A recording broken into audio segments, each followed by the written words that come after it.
السلام علیکم ناظرین، میں حفظہ بہاری آپ کے ساتھ ہم خیال ماہ صفر 128 ہجری کی 7ویں تاریخ تھی۔ حضرت امام جعفر صادق علیہ السلام اپنی اہلیہ محترمہ جناب حمیدہ خاتون سلام اللہ علیہا حج بیت اللہ کے لیے تشریف لے گئے تھے، اور واپسی میں مکہ و مدینہ کے درمیان مقام ابوا میں مقیم تھے کہ حضرت امام موسیٰ کاظم علیہ السلام کی ولادت باسعادت ہوئی۔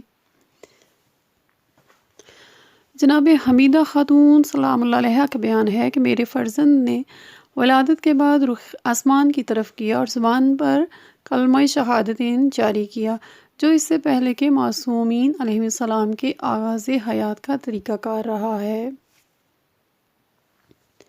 آپ کا اسم گرامی موسیٰ قرار پایا اور مشہور لقب کاظم ہوا، جس کے معنی غصہ کو پی جانے والے کے ہیں۔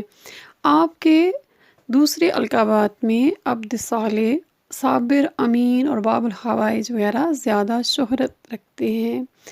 آپ علیہ السلام کی کنیت ابو الحسن الاول، ابو ابراہیم، ابو الحسن، ابو علی، ابو اسماعیل وغیرہ ہے۔ باب الحوائج کی تفسیر یوں بیان کی جاتی ہے کہ آپ علیہ السلام کے روضہ مبارک سے برابر آج تک معجزات اور کرامات کا ظہور ہو رہا ہے، اور بعض اہل قلم نے تو ان واقعات کو جمع کر کے مکمل کتابیں بھی رقم کر دی ہیں، اور عینی شاہدین کے بیان کے مطابق ان کرامات کو جمع کیا گیا ہے۔ آپ علیہ السلام کی ولادت مروان الحمر کے دور حکومت میں 138 ہجری میں ہوئی۔ 3 سال کے بعد اس کی آبائی حکومت کا خاتمہ ہو گیا اور بنی عباس کا پہلا بادشاہ صفا تخت نشین ہوا۔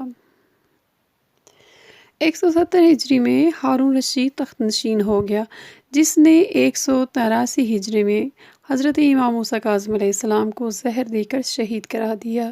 اس وقت آپ علیہ السلام کی عمر مبارک 55 سال کی تھی، جس میں سے 20 سال اپنے والد بزرگوار حضرت امام جعفر صادق علیہ السلام کے زیر سایہ گزرے، اور 35 سال آپ نے اپنے دور میں قیادت امت کے ذمہ دار رہے۔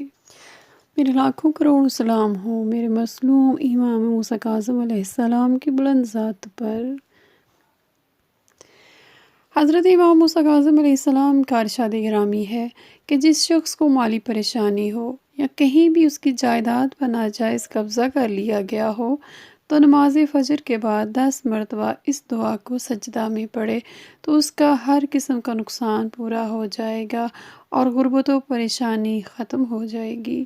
بسم اللہ الرحمن الرحیم۔ سبحان اللہ العظیم و بحمدہ، استغفر اللہ و اسألہ من فضلہ۔ السلام علیکم و رحمۃ اللہ وبرکاتہ۔